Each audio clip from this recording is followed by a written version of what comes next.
1, go!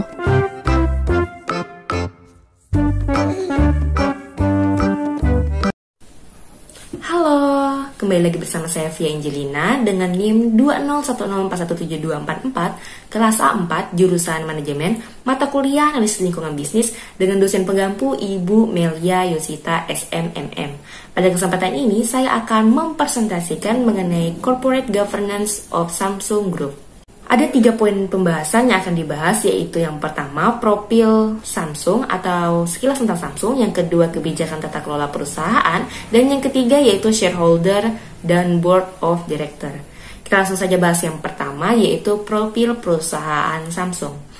Samsung Group adalah sebuah konglomerat multinasional yang berkantor pusat di Samsung Town, Seoul, Korea Selatan.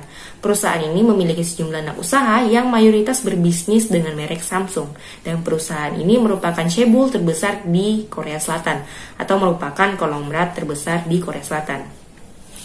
Adapun industrinya yaitu berupa konglomerat atau swasta, didirikan pada tahun 1938. Pendirinya adalah Lee Byung-chul, berkantor pusat di Samsung Town, Seoul, Korea Selatan. Daerah layanannya itu worldwide atau di seluruh dunia. Tokoh penting adalah Lee Kun-hee sebagai Chairman and CEO dan Lee So-bin sebagai Presiden serta CEO of Samsung Life Insurance. Adapun produknya yaitu berupa pakaian, otomotif, bahan kimia, elektronik konsumen, komponen elektronik, peralatan medis, semikonduktor, solid state drive, kemudian DRAM, memori kilat, kapal, peralatan, telekomunikasi, serta perabotan rumah. Adapun produk jasanya yaitu berupa periklanan, konstruksi, hiburan, jasa keuangan, penyantunan, teknologi informasi komunikasi, jasa perawatan kesehatan, retail, pembuatan kapal, serta pencetakan semikonduktor. Adapun pendapatan dari perusahaan Samsung ini yaitu sebesar 247,5 miliar US dollar, laba bersih sebesar 18,3 miliar US dollar, jumlah aset sebesar 384,3 miliar US dollar, serta jumlah ekuitas sebesar 224,7 miliar US dollar, serta menampung sekitar 369.000 karyawan. Adapun moto dari perusahaan Samsung ini yaitu Imagine the Possibilities, atau bisa diartikan sebagai bayangkan kemungkinannya. Adapun anak perusahaan dari Samsung Group ini yaitu ada Samsung Electronics, Samsung Life Insurance, Samsung Heavy Industries, Samsung C&T, dan Samsung SDS. Adapun situs webnya yaitu di samsung.com. Berkat kesuksesan industri elektroniknya, Samsung menjadi populer teknologi yang diakui di dunia internasional dan menempati 10 besar merek global. Pada tahun 2020, Samsung tercatat meraih peringkat 5 besar merek global terbaik Interbrand 2020. Kemudian kebijakan tata kelola perusahaan. Prinsip tata kelola dan kebijakan bertujuan untuk menjadi pemimpin global yang tumbuh bersama dengan masyarakat dan masyarakat lokal. Samsung beroperasi dengan filosofi yang menyatakan kami akan mengabdikan sumber daya manusia dan teknologi untuk menciptakan produk dan jasa yang unggul, dengan demikian memberi kontribusi bagi masyarakat global yang lebih baik. Tata kelola perusahaan Samsung terstruktur dan dikelola secara transparan sesuai dengan ketentuan yang berlaku dengan prosedur hukum. Secara transparan yaitu di mana proses keterbukaan untuk menyampaikan segala aktivitas yang dilakukan oleh perusahaan kepada pihak luar seperti masyarakat, kemudian pelaku usaha dan pemerintah, untuk dapat memperhatikan dan mengawasi aktivitas tersebut. Samsung juga menerapkan manajemen etis dan berkomitmen untuk mematuhi hukum dan peraturan setempat, serta menerapkan kode etik global kepada semua karyawannya secara ketat. Anggota Dewan Direksi atau Dewan dipilih dengan keputusan dalam suatu rapat pemegang saham dan terdiri dari 5 direktur eksekutif dan 6 direktur independen.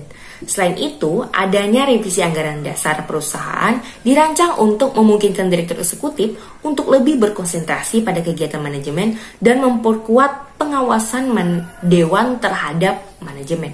Samsung juga memperkuat kelembagaannya untuk memungkinkan menghindari konflik kepentingan dan mencegah kepentingan pribadi mempengaruhi keputusan para dewan. Kemudian tata kelola perusahaan Samsung. Yang pertama yaitu memastikan manajemen yang bertanggung jawab melalui partisipasi perwakilan dewan. Dalam industri teknologi yang berubah dengan cepat, pengambilan keputusan yang cepat dan strategis sangat diperlukan untuk tetap kompetitif. Dalam lingkungan yang seperti ini, dewan atau perseroan membutuhkan dewan direksi atau direktur yang memiliki berbagai keahlian dan harus memahami berbagai bidang bisnis Samsung. Kemudian yang kedua yaitu meningkatkan efisiensi dewan melalui pendelegasian wewenang. Dewan membuat keputusan tentang hal-hal yang diatur oleh undang-undang dan peraturan yang relevan.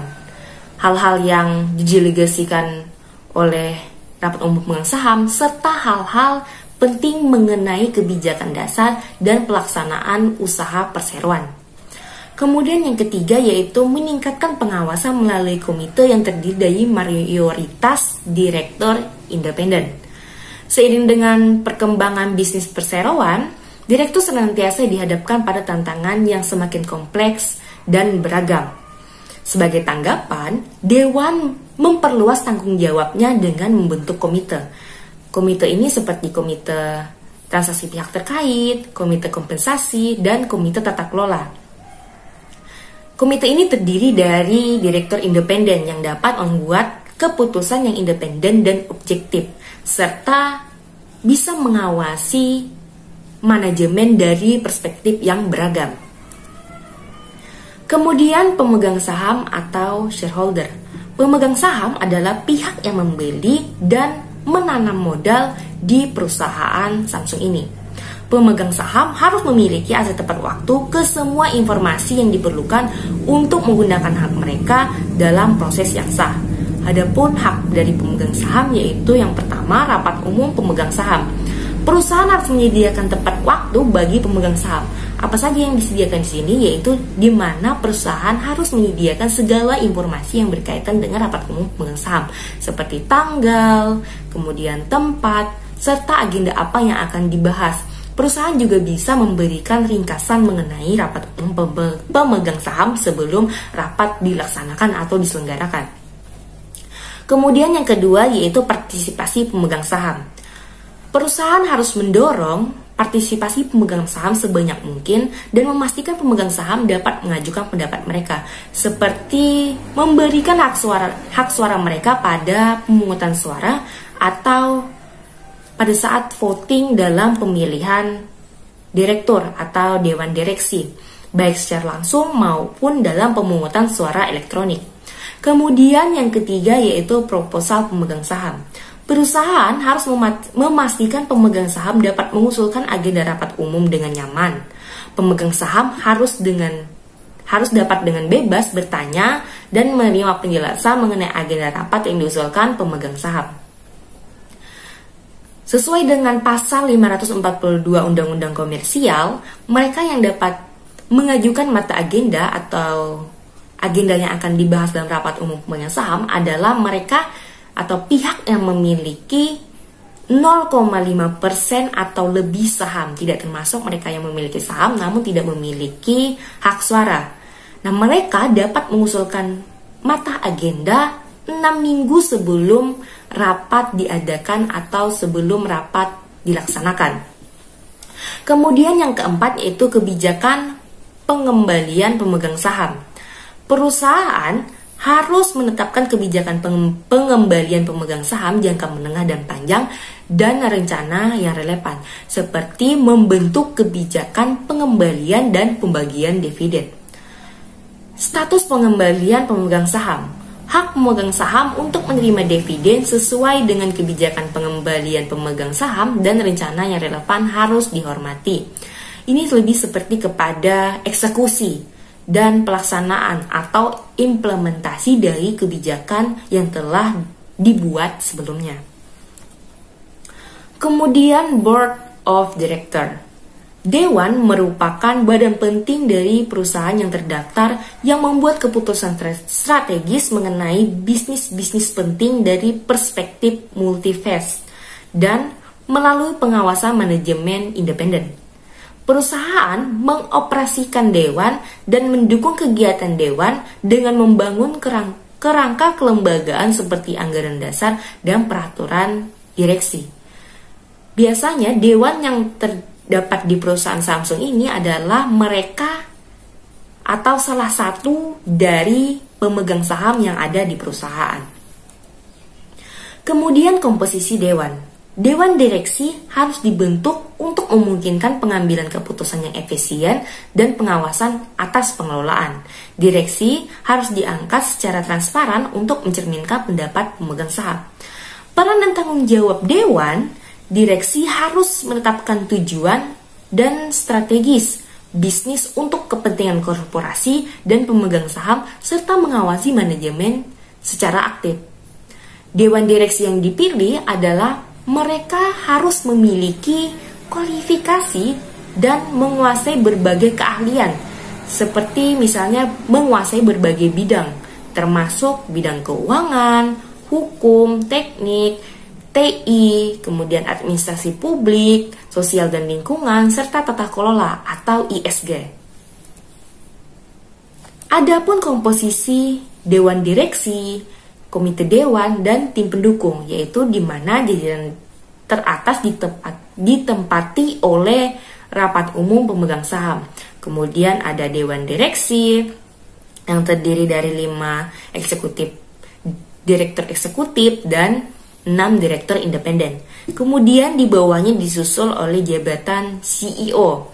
Kemudian ada komite tata kelola, komite rekomendasi direktur independen, kemudian komite kompensasi, komite manajemen, komite audit, dan komite transaksi pihak terkait.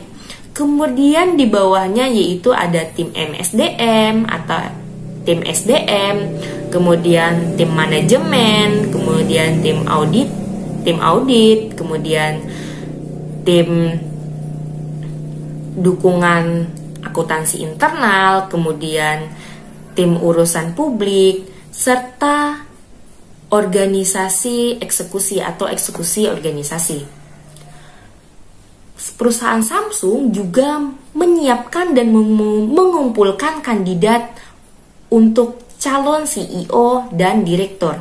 Mereka akan melatih para kandidat CEO dan direktur ini selama 1-2 tahun untuk siap dalam 3-5 tahun untuk mengisi posisi yang kosong. Dan bila mana dalam komposisi dewan ini ada jabatan yang kosong, maka mereka yang sudah disiapkan sebelumnya atau mereka yang telah dilatih sebelumnya yang sesuai dengan kualifikasi akan memasuki atau menduduki atau mengisi posisi yang kosong tersebut. Nah, sekian yang saya dapat sampaikan. Saya mohon maaf jika ada kata-kata yang salah dan banyak kekurangan dari penjelasan ini. Saya mohon maaf. Semoga video ini bermanfaat. Terima kasih atas perhatiannya dan partisipasinya yang telah menonton serta mendengarkan penjelasan ini. Sampai berjumpa lagi di kesempatan berikutnya. Terima kasih.